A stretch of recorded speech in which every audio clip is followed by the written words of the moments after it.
Hello everybody, welcome to this session on label styles. In our last session we talked about object styles and how we can represent those features like points and surfaces using different styles. Here we're going to talk about how to label those features. So if we zoom into a object, looks like I've got a point here that's labeled with the object is labeled with an X, and the label itself looks like it's got a elevation and a description.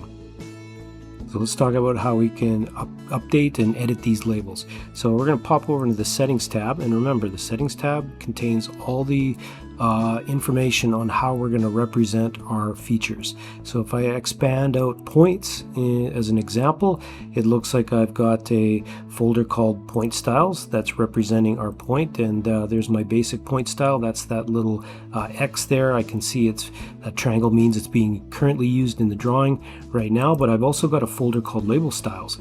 And if I expand that out, here's a whole bunch of pre-made label styles for me that I can choose from. I can make my own, edit these, or copy them and make my own. So if we take a look at all these different label styles, you can come in here and edit them and pay some attention to what's going on in there.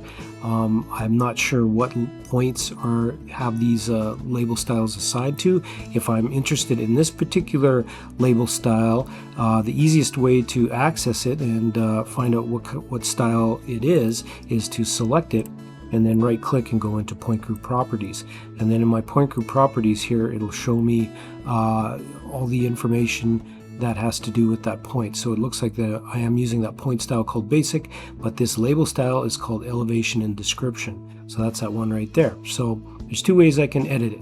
I can edit it directly through the point this way, going into my edit current selection, or I can edit it by double clicking it over in the settings tab over here. So let's take a look. I can change the name in the information tab, give it a description if I want, and I've got a general tab where I can change some basic settings. So here's a text style. That's just a plain AutoCAD text style. I can choose from all the AutoCAD text styles stored in the drawing.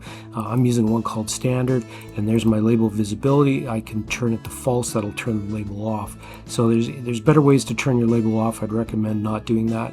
And then there's the AutoCAD layer that's going to be on. So if an AutoCAD user opens up this drawing, that's the layer that they're going to see it represented on. The behavior orientation is how that object is going to sit with respect to the object itself. Probably can leave that alone, but the plan readability might be important to you. So plan readable means that object label is always going to be face up, so it's always going to be readable.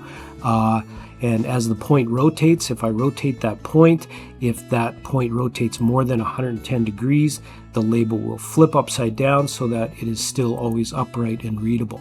If you turn that to false, that means that as the point rotates, the point label will also rotate, and that could mean that you might end up with an upside down point sometime. So I'm going to leave it to true. And I'm going to pop over into the layout tab. So this one's pretty important.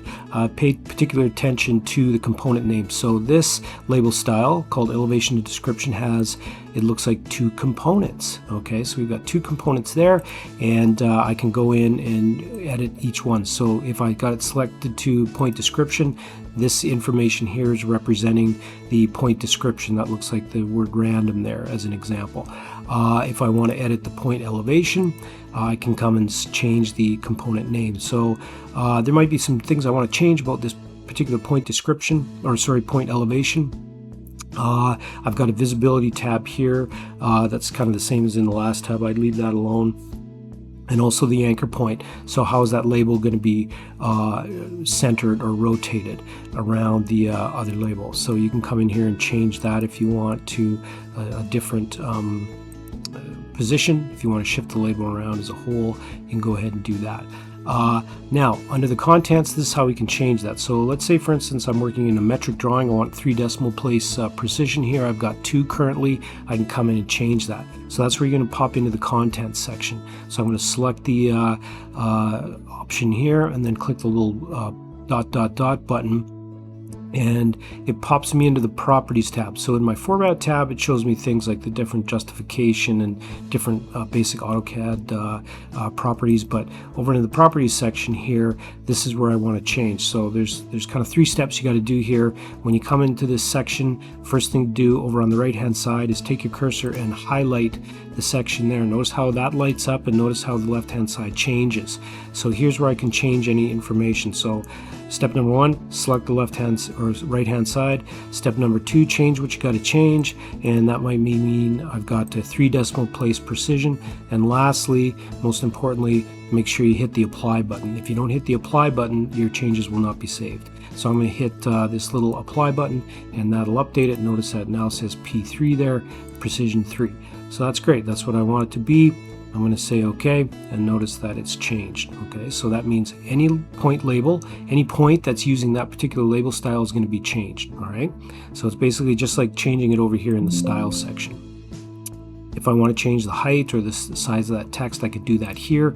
That 2.5 millimeters means the height it's going to be in paper space. So when you plot out that drawing and you measure the labels, it's going to be 2.5 mils high on the plot, regardless of what the plot scale is. Okay, that'll be important to know later. So here's where you can change the justification point. If you want, you can kind of shift that around. If you want from bottom left to top center, wherever you want it to. You can also change the justification here as well. So you can switch that over or whatever works. Okay, so if you want a border, you can pop that in there also as well. And next tab over, we've got drag state. So what drag state means is that if I say OK to this and pop out of there, and I go ahead and select my label, and I pick the grip and I pull it away, the drag state, that's what it looks like. It looks like I've got an arrowhead and a leader. So I can go ahead and edit that as well. If you want to ever reset a label that's been in a drag state, you can just select the label itself, right click, and then go reset label, and it pops it back to where it was before. Okay, so I'm going to pop back into the point group properties and go into that elevation and description label style again, and just pick up where I left off. There's the drag state. You can make any changes there that you want respect to the text in the arrowhead.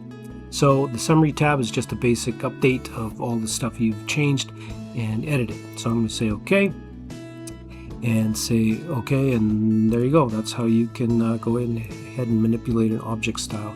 So check out part 2 for how we can copy and make new object styles and apply them to our different features. Thanks for watching. Bye now.